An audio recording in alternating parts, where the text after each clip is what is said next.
नाजरीन आदाब, पेश हैं इस वक्त की अहम खबरें। मैं हूं खिसाल मेहदी।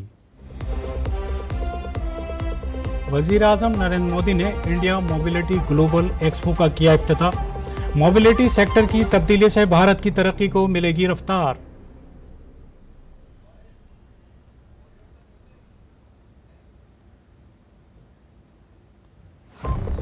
बीजेपी ने दिल्ली असेंबली इंतखाबात के संकल्प पत्र का पहला हिस्सा किया जारी। खवातीन और बुजुर्गों के लिए किया बड़ा ऐलान। महिला समृद्धि योजना के तहत 2500 रुपए देने का किया ऐलान। हुकूमत बनने के बाद आयुष्मान कार्ड स्कीम होगी नाफिज।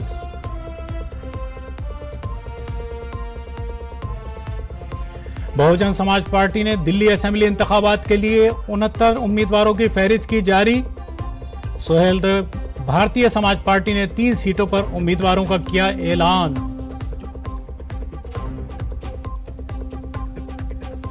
सदर जमहूरिया द्रौपदी मुर्मू ने शानदार खिलाड़ियों को कौमी खेल अवार्ड किए तकसीम। डी गोकेश, मनु भाकर, हरमनप्रीत सिंह और परवीन कुमार मेजर ध्यानचंद खेल रत्न अवार्ड से सरफराज।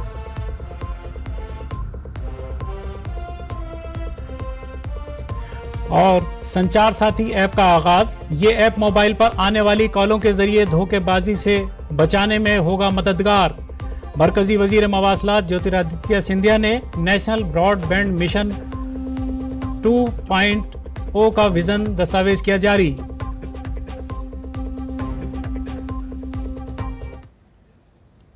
और खबरें तफसील से। वज़ीर आज़म नरेंद्र मोदी ने नई दिल्ली में इंडिया मोबिलिटी ग्लोबल एक्सपो 2025 का इफ्तिताह किया। वज़ीर आज़म ने भारत मंडपम में मुनक़दा इफ्तिताही तकरीब से खिताब भी किया।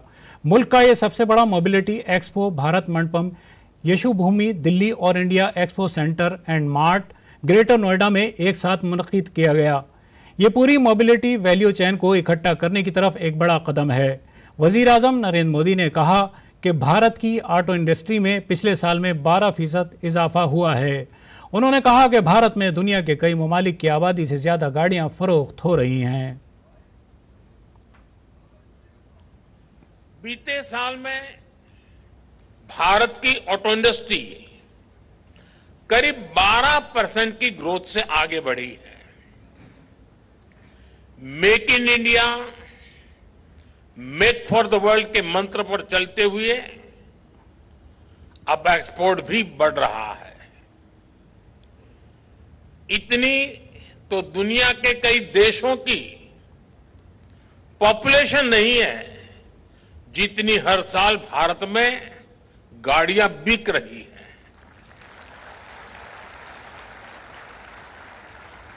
एक साल में करीब 2.5 करोड़ गाड़ियां बिकना ये दिखाता है कि भारत में डिमांड लगातार कैसे बढ़ रही है। वज़ीर आज़म ने कहा कि मुल्क में मुतवस्सित तबके के बढ़ते हुए दायरे कार और शहरकारी के साथ make in India policy auto industry को फरोग दे रही है। भारत की सबसे बड़ी युवा आबादी, मिडिल क्लास का लगातार बढ़ता दायरा, तेजी से होता अर्बनाइजेशन, भारत में बन रहा आधुनिक इंफ्रास्ट्रक्चर, मेक इन इंडिया से अफोर्डेबल व्हीकल, ये सारे फैक्टर्स भारत में ऑटो सेक्टर की ग्रोथ को पुश करने वाले हैं, नई ताकत देने वाले हैं। वज़ीर आज़म ने कहा कि भारत की ऑटोमोटिव इंडस्ट्री को PLI स्कीम से मदद मिली है। उन्होंने कहा कि ऑटोमोटिव सेक्टर में 1.5 लाख से ज्यादा मुलाजमतें पैदा हुई हैं। भारत में ऑटो इंडस्ट्री के विकास की संभावनाओं में मेक इन इंडिया की मजबूती का भी बड़ा रोल है। मेक इन इंडिया अभियान को PLI स्कीम से नई गति मिली है। PLI स्कीम ने 2.25 लाख करोड़ रुपए से अधिक की सेल में मदद की है। इस स्कीम से ही इस सेक्टर में 1.5 लाख से ज्यादा डायरेक्ट जॉब क्रिएट हुए हैं। आप जानते हैं आप अपने सेक्टर में तो जॉब्स क्रिएट करते ही है, इसका दूसरे सेक्टर्स में भी मल्टीप्लायर इफेक्ट होता है। बड़ी संख्या में ऑटो पार्ट्स हमारा एमएसएमई सेक्टर बनाता है। जब ऑटो सेक्टर बढ़ता है तो एमएसएमई, लॉजिस्टिक्स, टूर और ट्रांसपोर्ट, इन सभी सेक्टर में भी नई जॉब्स अपने आप बढ़ने लग जाती है। वजीर आजम ने कहा कि मुस्तकबिल भारत का है और भारत उन लोगों के लिए एक बेहतरीन मंजिल है जो अपना मुस्तकबिल नक्लो हरकत में देखते हैं। उन्होंने यकीन दिलाया कि हुकूमत हर तरह से मोबिलिटी सेक्टर के साथ है। ऑटोमोटिव इंडस्ट्री इनोवेशन ड्रिवन है, टेक्नोलॉजी ड्रिवन है। इनोवेशन हो, टेक हो, स्किल हो या फिर डिमांड, आने वाला समय ईस्ट का है, एशिया का है, भारत का है। मोबिलिटी में अपना फ्यूचर देखने वाले हर सेक्टर के लिए भारत एक शानदार, इन्वेस्टर के लिए भी शानदार डेस्टिनेशन है। मैं आप सभी को फिर विश्वास दिलाता हूं, सरकार हर तरह से आपके साथ है। वजीर आजम नरेंद्र मोदी ने इंडिया मोबिलिटी ग्लोबल एक्सपो में मुख्तलिफ कंपनियों की तरफ से दिखाई जाने वाली गाड़ियों का मुआयना किया। उन्होंने मुख्तलिफ शराकतदारों से गाड़ियों की खुसूसियात के बारे में मालूमात हासिल की। ख्याल रहे कि इस साल के इंडिया मोबिलिटी ग्लोबल एक्सपो में मुल्क और बैरून मुल्क से कई नामवर कंपनियां हिस्सा ले रही हैं।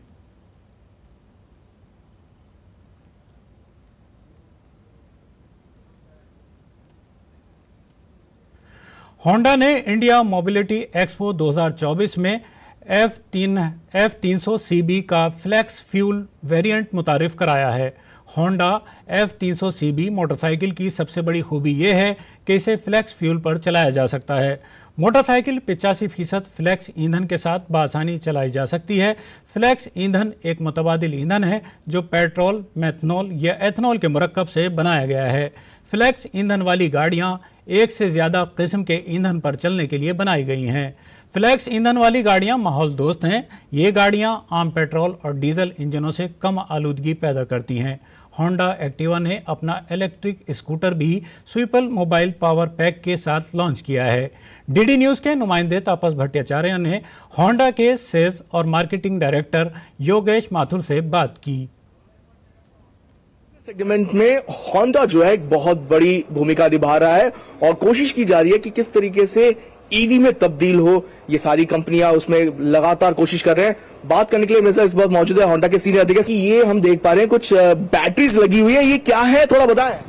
जी, आज हमारा जो कार्बन न्यूट्रल थीम है उसी के ऊपर ये सारा स्टॉल आधारित है और आज हमने 2 मॉडल शोकेस किए हैं। पहला हमारा एक्टिवा ई है जो कि स्वैपेबल बैटरी के ऊपर डिपेंडेंट है और दूसरा हमारा फिक्स बैटरी पे QC1 अवेलेबल है। ये आपका ये भी एक मॉडल है, राइट? ये दोनों मॉडल सेम है, तो दोनों स्वैपेबल बैटरी मॉडल्स हैं और इसके अंदर हमारे पास में पहली ही तरीके से जो यूनिक सिस्टम हमने जो डेवलप किया है, पूरा कंप्लीट इको सिस्टम, तो वो बैटरी स्वैपेबल सिस्टम है। तो आजकल अगर हम देखें तो बहुत सारे कस्टमर्स की ये प्रॉब्लम होती है कि चार्जिंग में टाइम बड़ा लगता है। सो टू अवॉइड दैट थिंग हमने ये कोशिश की है कि with in a minute they can come और एक्सचेंज कर सकते हैं अपनी बैटरी। भारत कोशिश कर रहा है कि 20% इथेनॉल ब्लेंडिंग अगले 2 महीने में हासिल कर ले, इसका जो लक्ष्य है। लेकिन इसके साथ साथ फ्लेक्स फ्यूल ब्लेंडिंग यानी कि करीब करीब 80% इथेनॉल ब्लेंडेड फ्यूल जो है देश में लेके आने की बात की जा रही है। ये बाइक है, आप देखिए CB300F, ये है फ्लेक्स फ्यूल। जी हाँ, इथेनॉल 80% ब्लेंडेड पेट्रोल जो है इस पे यूज हो सकता है। अगला जो लक्ष्य है भारत का वो है फ्लेक्स फ्यूल यानी कि ऑलमोस्ट 80% लेके आने के लिए। भारत की पहली बाइक है जो ऑलरेडी अवेलेबल है फॉर सेल। बाकी सभी ने अनाउंस किया है बट हमने ऑलरेडी बेचना शुरू कर दिया है। ग्रीन मोबिलिटी ये जो है ये इस भारत मोबिलिटी का बहुत बड़ा मेजर थीम है। होंडा उसमें एक अहम भूमिका निभा रहा है। क्या पर्सन मॉन्टी के साथ मैं तापस भट्टाचार्य, दूरदर्शन समाचार, दिल्ली। और अब बात दिल्ली असेंबली इंतखाबात की। बीजेपी के कौमी सदर जेपी नड्डा ने दिल्ली असेंबली इंतखाबात के लिए पार्टी के मंशूर का पहला हिस्सा जारी किया। इस दौरान उन्होंने कहा कि दिल्ली में चल रही मौजूदा अवामी फलाही स्कीमें उनकी हुकूमत बनने के बाद भी जारी रहेंगी। स्कीमों से मुताल्लिक सहूलियात को मजबूत और बेहतर बनाया जाएगा, उन्हें भी करप्शन फ्री बनाया जाएगा। जो दिल्ली में जन कल्याण की योजनाएं चल रही हैं, वह सारी योजनाएं भारतीय जनता पार्टी की सरकार बनने पर जारी रहेंगी और वह ज्यादा कारगर तरीके से, मोर इफेक्टिवली, और उसका सुदृढ़ीकरण किया जाएगा। अभी जो स्कीम्स चल रही हैं उसका जो रिजल्ट निकलना चाहिए। अब ट्रांसपोर्ट की बात कीजिए, आपने फ्री तो कर दिया, लेकिन बसेस कितनी बढ़ाई, ट्रांसपोर्टेशन की फैसिलिटी कितनी बढ़ाई। सो लास्ट माइल डिलीवरी, इसलिए हम उसको सुदृढ़ीकरण भी करेंगे और साथ में भ्रष्टाचार मुक्त करेंगे। जेपी नड्डा ने कहा कि खवातीन को बाख्तियार बनाना हमारी तरजीह है। खवातीन को इज्जत देने का वादा पूरा हो गया है। हमारी तवज्जो माशरे के हर तबके पर है। दिल्ली में महिला समृद्धि योजना के तहत हर माह 2500 रुपए दिए जाएंगे।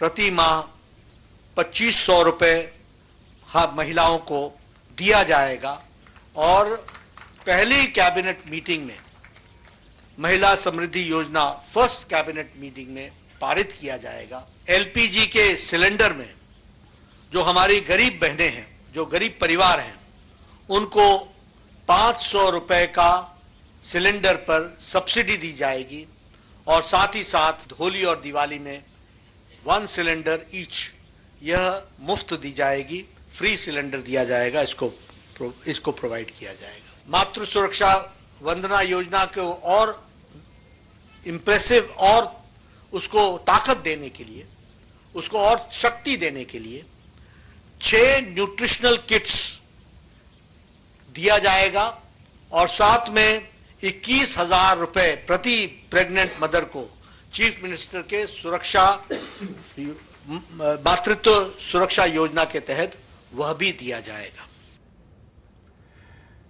बीजेपी के मंशूर का पहला हिस्सा जारी करते हुए जेपी नड्डा ने कहा कि दिल्ली में सेहत की बेहतर सहूलियात फराहम करने के लिए आयुष्मान भारत स्कीम को नाफिज किया जाएगा।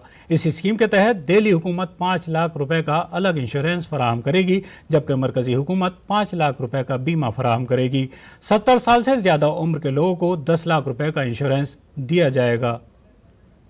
5 तारीख को आपका फैसला आएगा, हमारी सरकार बनेगी और प्रथम कैबिनेट में हम आयुष्मान भारत केंद्र सरकार की लागू करेंगे 51 लाख लोगों पर और उसके साथ साथ 5 लाख रुपए का एडिशनल हेल्थ कवर देंगे, उसको भी हम बताना चाहते हैं।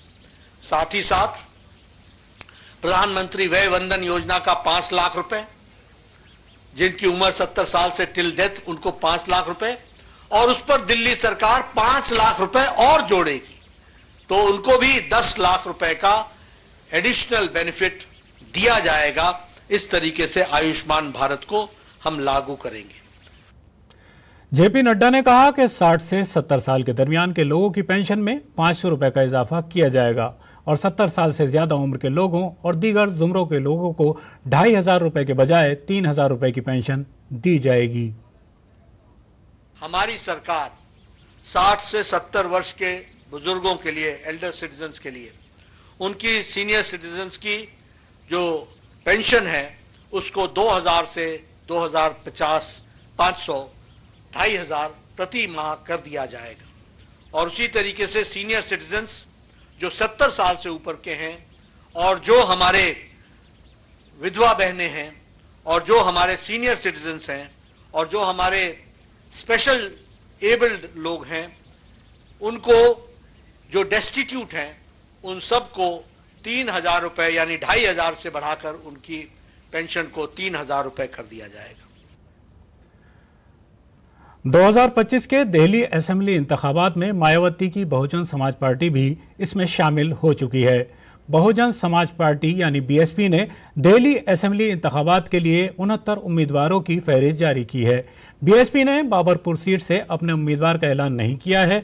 पार्टी ने वीरेंद्र को नई दिल्ली सीट से अरविंद केजरीवाल के खिलाफ खड़ा किया है। साथ ही प्रीतम को कालकाजी से वजीर आला अच्छी के खिलाफ मैदान में उतारा है।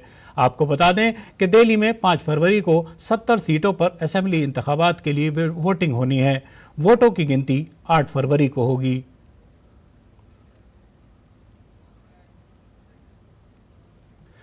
बीजेपी उम्मीदवार नीरज बसोया ने अपनी नामजदगी के दौरान कहा कि इस बार आवाम ने अपना जहन बना लिया है कि वो आम आदमी पार्टी की हुकूमत को बदलेंगे और बीजेपी के कारकुनान भी इंतखाबात में अपनी पूरी कोशिश कर रहे हैं ताकि वो अपनी पार्टी की जीत को यकीनी बना सकें। आपको दिख रहा है दिल्ली में भाजपा की सुनामी आ चुकी है। आम आदमी पार्टी की सरकार इस बार जाएगी। तो ये दिल्ली की जनता ने तय कर लिया। उन्होंने तो कह दिया था यमुना अगर मैं साफ नहीं होगी तो मुझे वोट मत देना, और बाद में उन्होंने ये कह दिया कि यमुना के नाम पे वोट नहीं मिलता। तो उनका कोई स्टैंड ही नहीं है। तो पहले तो जनता डिसाइड करे कि वो उनके जो बोलने के मुद्दे कुछ और है, कहने के कुछ और है, वोट के लिए कुछ और है। जनता ने मन बना लिया है कि इस बार भारतीय जनता पार्टी की दिल्ली में सरकार बनानी है, क्योंकि केजरीवाल के शासन से जनता जो है बहुत परेशान है। खोखले वादे, खोखली सरकार, दिल्ली को लूटने के अलावा इन लोगों ने कोई काम नहीं किया है। कहा था ना बंगला लेंगे ना गाड़ी लेंगे, पर इनका शीश महल देखेंगे तो आप 58 करोड़ रुपए इन्होंने शीश महल पे लगाए। तो जनता मूर्ख नहीं है, बार बार मूर्ख नहीं बनेगी। तो जनता इस बार जवाब देने को तैयार है और तख्त बदल दो, ताज बदल दो, इस बेईमान का राज बदल दो, ये जनता इस बार करने जा रही है। जिस प्रकार से 10 सालों में दिल्ली का पतन हुआ है, ये साक्षात देने के लिए, देखने के लिए और जीने के लिए हालत बहुत खराब। सड़कें टूटी फूटी हुई है, एक नया स्कूल नहीं बना, एक नया अस्पताल नहीं बना। आप कहीं भी चले जाइए, सारी बेसिक एमिनिटी की जो व्यवस्थाएं हैं वो चरमरा गई। और दिल्ली असेंबली इंतखाबात के लिए दिल्ली इलेक्शन ऑफिस की क्या तैयारियां हैं? दिल्ली असेंबली की 70 सीटों के लिए इस बार कितने वोटर वोट डालेंगे और दिल्ली में कितने पोलिंग मराकज़ बनाए जा रहे हैं? इस पर दिल्ली के चीफ इलेक्शन अफसर RS वास से खुसूसी बातचीत की हमारे नामानिगार गिरीश निशाना ने। आगामी 5 फरवरी को दिल्ली विधानसभा की 70 सीटों पर मतदान होने जा रहा है। किस तरह की तैयारियां की हैं दिल्ली निर्वाचन कार्यालय ने, इस पर ज़्यादा बात करने के लिए हमारे साथ मौजूद हैं दिल्ली की मुख्य निर्वाचन अधिकारी R. एलिस वाद मैम किस तरह की तैयारी की हैं? Delhi election scheduled on 5th of February 2025 and counting is scheduled on 8th February 2025. Today is the last date of nomination and 18th कल scrutiny होगा। So अभी तक आज तक almost 500 plus candidate nomination file कर रहा था। So we are fully prepared. Abhi we will be going into the proper conduct of election stage. For that we already completed many activities like our manpower requirement, almost deployment of manpower at all level वो complete हो गया. And we completed the training also for all the manpower except at the district level the training for micro observer and second and third training for polling personnel. Total polling station is now 13,033, that is the main polling station, plus we have some auxiliary polling station within that premises also. कुल कितने मतदाता हैं, कितने voters हैं? We have around 1.55 crore electors total, and during the Lok Sabha election we have increased our total electors from 1.52 crore to 1.55 crore. We have enrolled a large number of 85 plus senior citizen electors. That increased to 1,09,708. Voting percentage को बढ़ाने के लिए किस तरह के आप लोग प्रयास कर रहे हैं? We are taking almost 360-degree activities targeting to youth electors and PWD electors and senior citizens.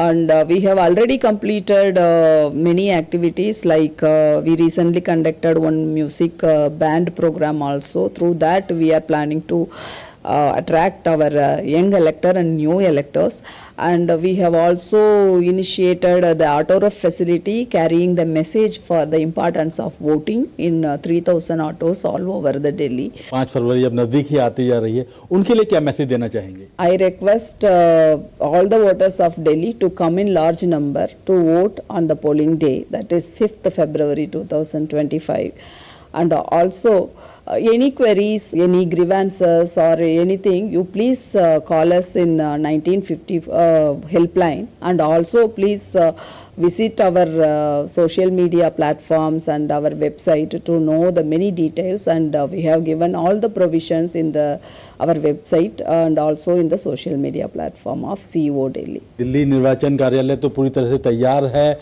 मतदान कराने के लिए, अब बारी आपकी है। कैमरामैन सन्नी काला के साथ क्रिस निशाना, डीडी न्यूज, दिल्ली।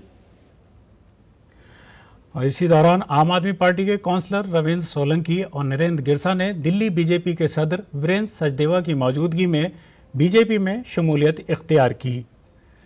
रविंद्र सोलंकी पापरोला से काउंसलर हैं, जबकि नरेंद्र गिरसा मंगलापुरी से काउंसलर हैं।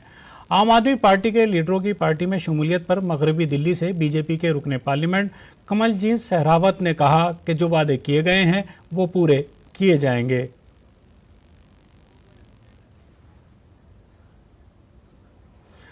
और अब रुख दीगर खबरों का।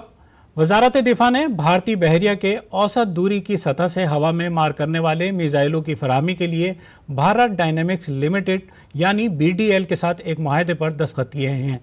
MRSAM सिस्टम बहरी जहाज़ों पर नस्ब एक सामान है, इसे ज़्यादातर प्लेटफॉर्म्स पर नस्ब करने का मंसूबा बनाया है। ये मुआहदा भारत की अपनी दिफाई सलाहियतों को मजबूत बनाने और जदीद फ़ौजी टेक्नोलॉजी को देसी बनाने की जारी कोशिशों में एक अहम संग मील की हैसियत रखता है। ये मुआहदा मुख्तलिफ MSMEs समेत दिफाई सनत में तकरीबन 3.5 लाख दिन का रोज़गार पैदा करेगा।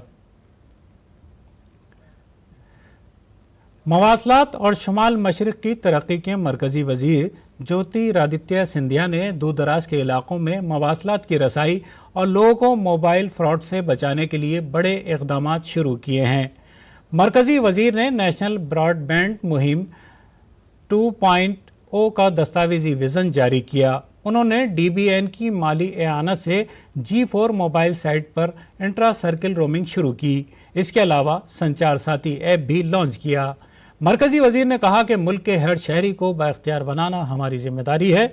उन्होंने कहा कि गुज़िश्ता बरसों में तकरीबन 2 लाख ग्राम पंचायतों को OFC फाइबर से जोड़ा गया है और तकरीबन 42 लाख किलोमीटर OFC फाइबर दिखाया गया है।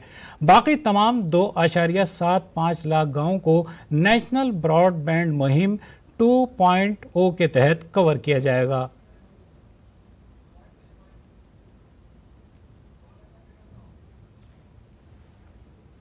NBM 2.0 जिसका विजन आज हमने लॉन्च किया है, 2,70,000 गांवों को अब हम जोड़ने जा रहे हैं। पिछले 10 वर्षों में प्रधानमंत्री जी के नेतृत्व में जहां केवल 10 lakh route kilometres OFC fibre का पूर्ण देश में था, आज प्रधानमंत्री जी के नेतृत्व में वो 4 गुना बढ़ के 42 लाख रूट किलोमीटर हो चुका है।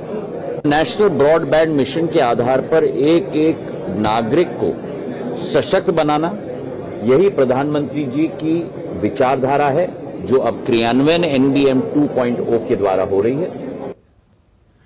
मरकजी वजीर ज्योतिरादित्य सिंधिया ने कहा कि G4 मोबाइल साइट पर इंट्रा सर्किल रोमिंग के आगाज के साथ हम अपने नेटवर्क को शेयर करने के काबिल हो जाएंगे और इससे हमारी पैदावारी सलाहियत में इजाफा होगा।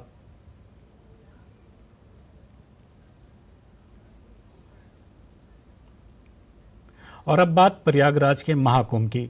प्रयागराज के संगम नगरी में मुनक़िद होने वाला महाकुंभ 2025 अजीम शान रिवायात और अक़ीदत के साथ जारी है, जो न सिर्फ भारत की लाजवाल सकाफ़त और रिवायत से जुड़ा हुआ है, बल्कि दुनिया के इस सबसे बड़े इज्तिमा का एक इक़्तिसादी पहलू भी है।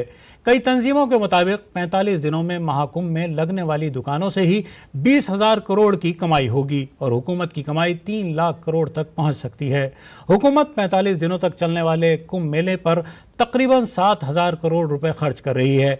2019 के कुंभ के मुकाबले इस बार मेले के इनेकाद पर खर्च 72% ज़्यादा है। यहाँ इंतज़ामिया ने अक़ीदतमंदों के लिए रिहायशी सहूलियात के लिए 1.5 लाख खेमे बनाए हैं। तकरीबन 4,000 हेक्टेयर में फैले मेले के इलाके में तमाम बुनियादी सहूलियात फराहम की गई हैं। 102 पार्किंग की जगह बनाई गई हैं जिनमें 5 लाख से ज़्यादा गाड़ियाँ खड़ी की जा सकती हैं। हुकूमत ने महाकुंभ के इनेकाद के लिए तकरीबन 550 मंसूबे मुकम्मल किए हैं। कदीम ज़माने से भारत में माशियात मजहब और सकाफत के गिर्द घूमती रही है।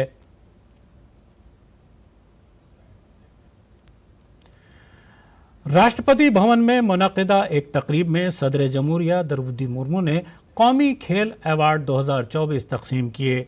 इस बार 4 खिलाड़ियों को मुल्क के आला तरीन खेलों के एजाज़ में मेजर ध्यानचंद खेल रत्न अवार्ड से नवाजा गया। सदर जमहूरिया द्रौपदी मुर्मू ने सबसे पहले भारतीय ग्रैंड मास्टर डी गुकेश को मेजर ध्यानचंद खेल रत्न अवार्ड पेश किया। इसके अलावा ओलंपिक्स में दूसरा तमगा जीतने वाले shooter Manu Bhaker, hockey team के कप्तान हरमनप्रीत सिंह और पैरा एथलीट खिलाड़ी परवीन कुमार को मेजर ध्यानचंद खेल रत्न अवार्ड से नवाजा गया। अर्जुन अवार्ड नवदीप समेत 34 खिलाड़ियों को दिया गया जिन्होंने पेरिस पैरालंपिक्स में ज्वेलन गोल्ड जीता था। इनमें से 17 पैरा एथलीट्स हैं जबकि 2 को लाइफ टाइम अचीवमेंट दिया गया है। इसके अलावा 5 कोचेज ने द्रोणाचार्य अवार्ड हासिल किया।